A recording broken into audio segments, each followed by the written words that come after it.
ఏమయ్యా ఏమి seat belt లేని ఎడల ఈ యమపాశానికి పని కల్పించవద్దు. మరి ఒకసారి సీటు బెల్ట్ లేకుండా ప్రయాణించినతో ఈ యమపాశానికి నాకు పని కల్పించవద్దు. అది ఏం మేము కోరుకుంటాం.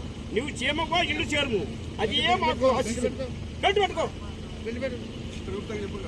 ఒకసారి ఈ విధంగా వచ్చినచో ఈ యమపాశానికి పని కల్పించదు. క్షేమంగా ఎల్లుము.